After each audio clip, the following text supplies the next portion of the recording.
পেশ করে, ইয়া রাসূলুল্লাহ, হুজুর তো আপনার বন্ধু হযরত আবু বকর হাজির হয়ে গেছে, আপনার অনুমতি যদি হয় আপনার রওজার কাছে আজকে দাফন করব। যদি আপনার অনুমতি না হয় আবু বকরকে ফেরত নিয়ে জান্নাতুল বাকিতে দাফন করব। নবী গো,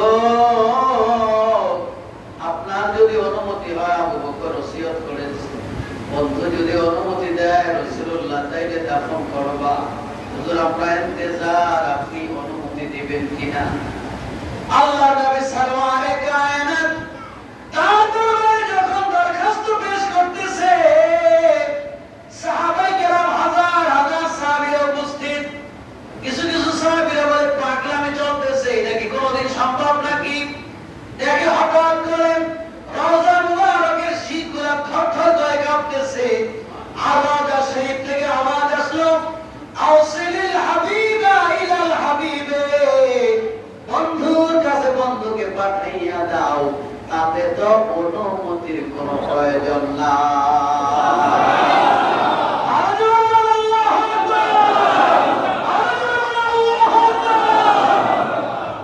আল্লাহ রাসূল বললেন, আওসিলিল হাবিবা ইলাল হাবিবে, ও বন্ধুর কাছে বন্ধু আসবে, তাতে অনুমতির কি দরকার?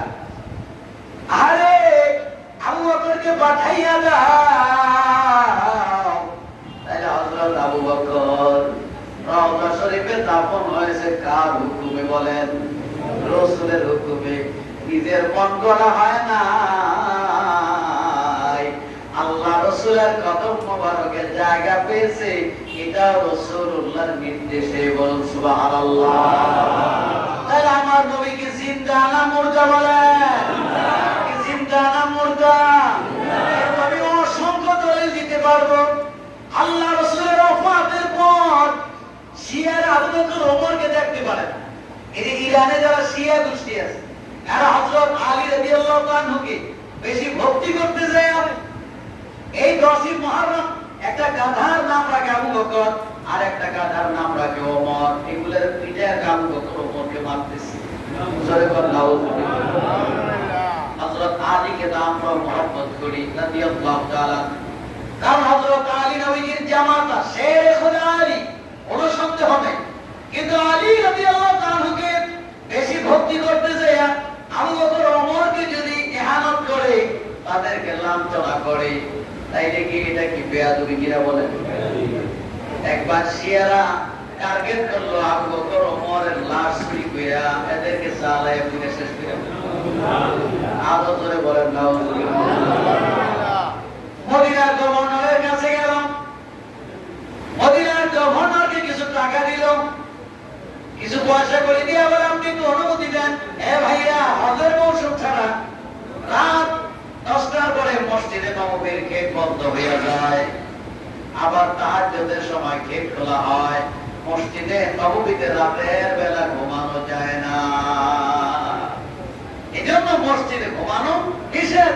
কারণ মসজিদে ঘুমাইলে মসজিদের পবিত্রতা অনেক সময় রক্ষা হয়। কি কথা বলেন? এজন্য আপনাদের মসজিদে যদি কেউ 2-4 দিন মসজিদে ঘুমায়, তখন ওই মসজিদকে হুইল পাউডার দিয়ে একটু ধুইয়া ফেলবে।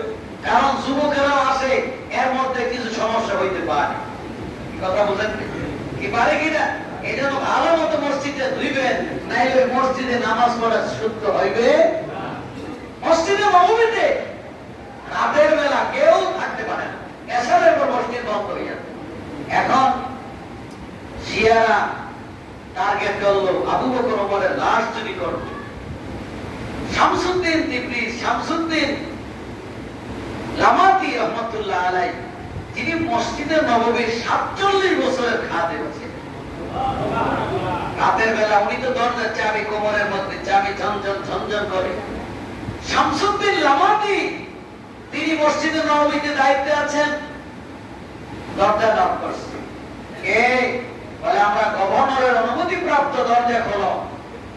আমি তো 47 বছরের রাতে দরজা খুলি নাই। এরা কিভাবে আসলো? বলে চুপ, কোনো কথা নাই।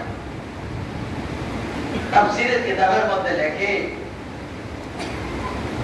ওই শামসুদ্দিন লামাতি দেখে ওই 25-30 জন যুবক তাদের কাঁধে কোদাল এবং হাসি পর্যন্ত ওরা হাসি নিয়ে কোদাল নিয়ে যাচ্ছে রওজা শরীফ খনন করে আবু বকর ওমরের লাশ বের করবে।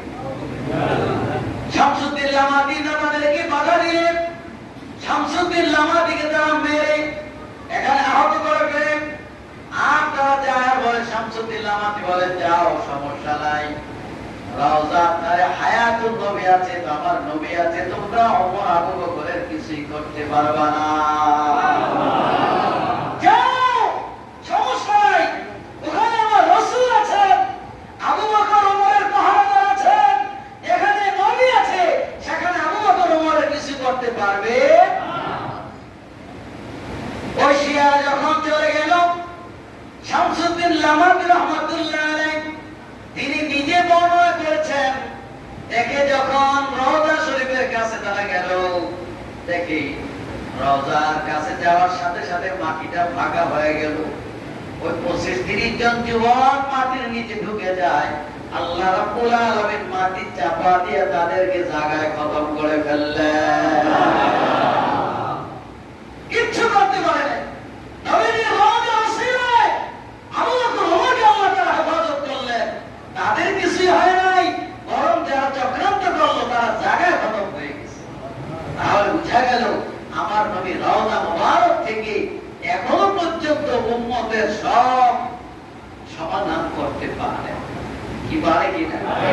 কি আমরা দোয়া করে নবীজির ওসিলা দিয়া নবীজিকে দরুদ সালাম পাঠাই, আল্লাহ রাসূল আমাদের সব কিছু দেখে কি দেখে না? বলেন দেখে কি না? আমাদের জন্য নবীজি দোয়া করেন। এ বাবা, অন্যান্য নবীর উম্মতেরা তাদের অপরাধের কারণে, গুনাহের কারণে আল্লাহ গজব দিয়েছে, ধ্বংস করে দিয়েছে, কিন্তু উম্মতে মুহাম্মাদের উপরে কোনো গজব আসে না। এটার একমাত্র কারণ এই জমিনের মধ্যে আমার নবী সাহিত্য আছে, আমার নবী আছেন, এই জন্য জমিনে গজব হয় না। অন্যান্য নবীদের উম্মতদের চেহারা